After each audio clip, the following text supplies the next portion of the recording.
Hello, I'm Donovan Jacobs, and this is Canada in Context. Today we're going to be talking about modern monetary theory. Essentially what this is the belief that when governments print their own money and currency, they can essentially keep spending and get themselves into debt without having a lot of impact on their economy. Well, I'm going to be covering exactly why this is a lie and how it impacts you in your daily life. So first, let's get into some of the details about modern monetary theory. Essentially, what it is that the belief that Canada, as a country, since it produces its own currency, can continue to have the Bank of Canada to offer and print more money so that the government can pay for more services. So the straightforward argument is basically it doesn't matter how much a country like Canada goes into debt, because they believe that it's almost impossible for them to default on their loans and what they owe. So they go into this thinking that Canada as a government can spend beyond their tax revenue because the Bank of Canada just issues new money to cover their debt and their spending. Well, you might ask, how is this possible? Well, the key to all of this is that now that Canada has gone away from what used to be known as the gold standard for their economy, which essentially meant that as a country we had a gold reserve to back all the debt that we were taking on. Now we've moved to a fiat system where we basically don't have any more gold, and that was sold under Trudeau. But the thing is, now the fiat system, the way our economy works is that based on the confidence that other countries and investors have in Canada. And that confidence is in Canada's ability to pay back its debts. Now this has caused two problems. What I want to point out around modern monetary theory. The first problem is that when the Canadian government borrows to spend, it causes inflation. Inflation means essentially that prices for goods and services go up. And you might ask, why does this happen? Well, each of us who work adds value or wealth to the Canadian economy. However, when the Bank of Canada prints more money to cover the Canadian government debt, it's adding more money to the system or the economy than there should be.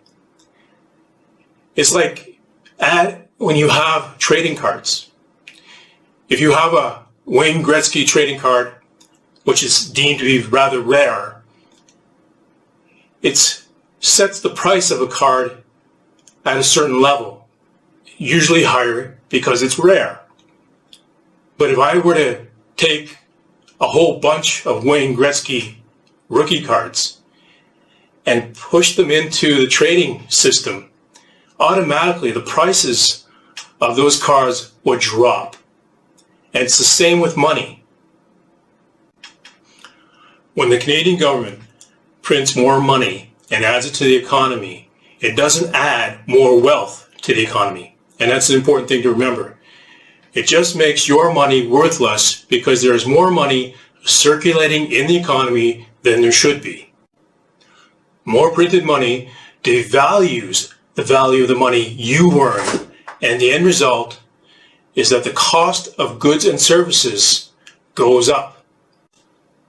Why does this happen? Because more money chasing limited goods means those who have more money are willing to pay more to be the first in line to buy what they want. This is what drives up prices. Let's take restaurants, for example. Restaurants pay more money to be the first in line to get the freshest produce and to get the best meat. Higher cost to them to be first in line means menu prices go up. So in any economy, there's always a limit to the goods and resources that businesses need to continually provide their services or goods. And it's because there's a limit to resources and goods. When there's more money in the system, those who have more will always want to pay more so that they can be first to continue to buy what they need to provide the goods and services they give to each and one of us. So to tie this all back, when the Canadian government spends more money than it has available to it, it automatically prints more money, and that money enters the economy, and it causes prices for foods, goods, and services to go up. The second problem that printing money causes is that it can crash your economy. Remember earlier when I mentioned that Canada's economy is a fiat system. And again, a fiat system is based on the confidence investors in other countries have in Canada's ability to pay back their debt. Another way of looking at this is to understand that Canada's wealth is stored in the overall strength of its currency. But when the Canadian government prints too much money over time, others who invest, lend, or do business with Canada start to get worried. And they get worried because when Canada continually prints money to cover its debt and expenses, it automatically devalues Canada's currency, which means if Canada's currency reaches a certain point of being devalued, investors, lenders, and businesses lose confidence in Canada's ability to pay back their debt. So when investors lose confidence in the strength of Canada's currency, they will usually cash out, cut their losses, and leave. At this point, the Canadian dollar becomes worthless, and the Canadian economy crashes right along with it.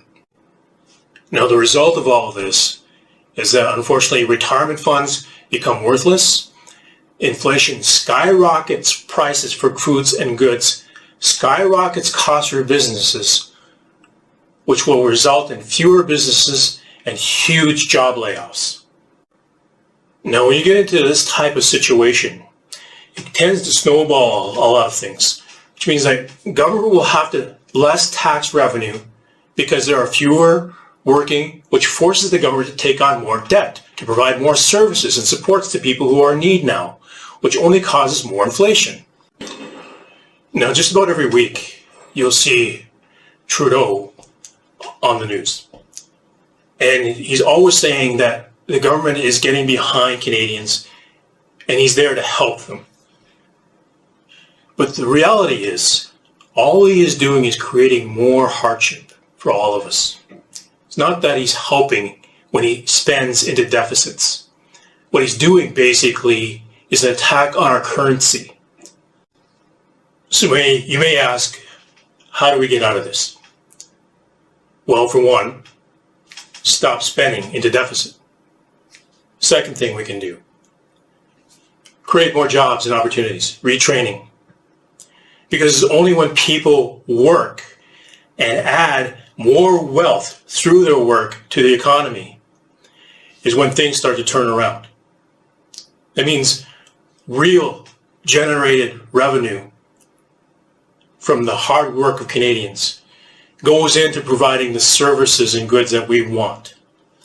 But when we borrow on the credit card, that debt is a burden not only to us, but to our future generations.